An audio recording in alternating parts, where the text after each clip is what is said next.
కర్నూలు జిల్లా ఆదోనిలో హైటెన్షన్ నెలకొంది.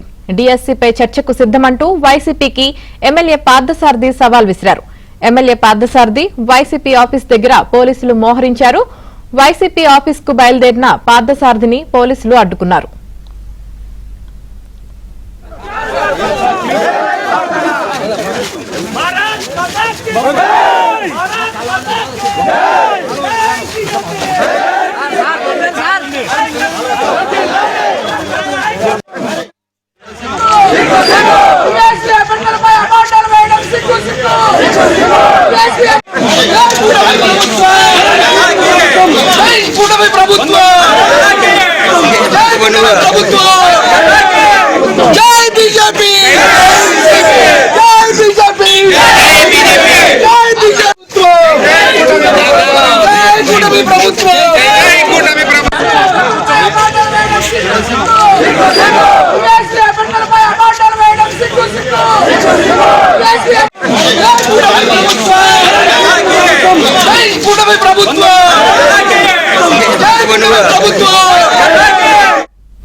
కర్నూలు జిల్లా ఆదోనిలో హైటెన్షన్ నెలకొంది. డీఎస్సీపై చర్చకు సిద్ధమంటూ వైసీపీకి ఎమ్మెల్యే పార్థసారథి సవాల్ విసిరారు. దీంతో హైటెన్షన్ నెలకొంది.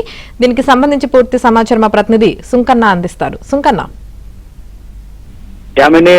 డిఎస్సీ 2025పై వైసీపీ చేస్తున్నటువంటి ఆరోపణలకు ప్రతి దానికి కూడా కూలంకుషంగా సమాధానం చెప్తాను. కాబట్టి సాయంత్రం 5 గంటల లోపల వాళ్ళు నా కార్యాలయానికి రావచ్చు, లేకపోతే నేనే వాళ్ళ కార్యాలయానికి వెళ్తాను. సో దీనిపైన కూడా ఓపెన్ గా డిబేట్ చేసుకునేందుకు వైసీపీ వాళ్ళు రావాలని కూడా ఎమ్మెల్యే పార్థసారథి సవాల్ విసిరారు. ఆయన చెప్పిన ప్రకారం ఆయన ఆఫీసులోనే 5 గంటలకంతా ఉండి వైసీపీ వాళ్ళ కోసం వెయిట్ చేశారు. అయితే వాళ్ళు ఎవరు కూడా రాలేదు. అయితే ఎమ్మెల్యే సవాల్ చేసిన తర్వాత పోలీసులు కూడా అప్రమత్తమై వైసీపీ కార్యాలయం దగ్గర, అదే విధంగా బీజేపీ ఎమ్మెల్యే పార్థసారథి కార్యాలయం దగ్గర కూడా బారికేడ్లు ఏర్పాటు చేసి భారీ పోలీసు బందోబస్తు ఏర్పాటు చేశారు. మాజీ ఎమ్మెల్యే ఇంటి దగ్గర కూడా పోలీసులు కూడా మోహరించారు.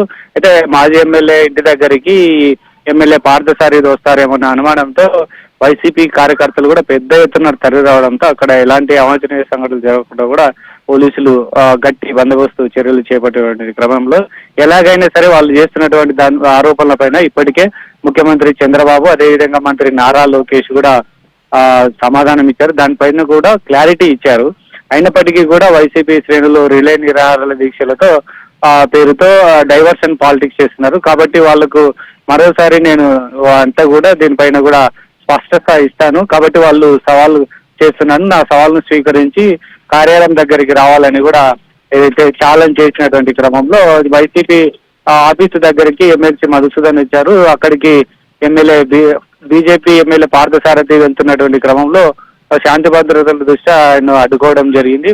అయితే వాళ్ళ కార్యాలయం దగ్గరికి వెళ్తే మీకేమో అభ్యంతరాలు అంటూ కూడా ఆయన పోలీసులను కూడా ప్రశ్నించడం జరిగింది. వాళ్ళకు కూడా నేనేం అక్కడికి గొడవ పడడానికి వెళ్ళడం లేదు, కేవలం వాళ్ళు చేస్తున్నటువంటి ఆరోపణల అన్నింటిని పైన కూడా నేను ఒక క్లారిటీ ఇవ్వడానికే వెళ్తున్నాను, అంతేగాని మీరు తను అడ్డుకోవడం కూడా కరెక్ట్ కాదని కూడా పోలీసులకు చెప్పినటువంటి పరిస్థితి. అయితే వైసీపీ కార్యకర్తలంతా కూడా పెద్ద ఎత్తున వైసీపీ కార్యాలయం దగ్గర అయితేనేమి మాజీ ఎమ్మెల్యే ఇంటి దగ్గర కూడా తరలి వచ్చి అక్కడ నినాదాలు చేస్తున్నటువంటి పరిస్థితుల్లో వైసీపీ కార్యకర్తలను కూడా పోలీసులు చెల్లారు చెదరు అక్కడి నుంచి పంపేస్తున్నటువంటి పరిస్థితి. మరోవైపు బీజేపీ ఎమ్మెల్యే మాత్రం ఇకనైనా మానుకోవాలి, ఇట్లాంటి డైవర్షన్ పాలిటిక్స్ మంచిది కాదు, ప్రజలను తప్పుదోవ పట్టించొద్దు, కావాలంటే ఈ రోజు రాలేకపోయినా మీరు దానికి ఉన్న సవాల్ను కూడా దానిపైన కూడా స్వీకరించి ఏం చెప్తారో చెప్పాలని కూడా ఆయన మరోసారి కూడా ఏదైతే చెప్పడం జరిగింది. వైసీపీ వాళ్ళు మాత్రం ఇప్పటి వరకు ఎమ్మెల్యే పార్థసారథి సవాల్ పైన కూడా ఎటువంటి స్పష్టత ఇవ్వలేదు. కాబట్టి ఖచ్చితంగా వాళ్ళు చేసినటువంటి ఆరోపణలకైతే నేను ఎప్పుడైనా సరే సిద్ధంగా ఉంటాను, వాళ్ళు ఎప్పుడైనా రావచ్చు, కాకపోతే ఇలాంటి కుట్ర రాజకీయాలు చేయడం మంచిది కాదని కూడా వార్నింగ్ ఇవ్వడం జరిగింది.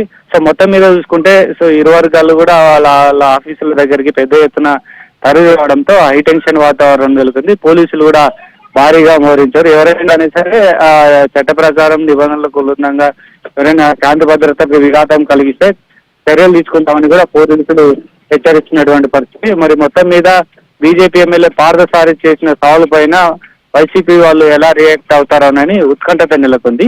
యామిని. సుంకన్న.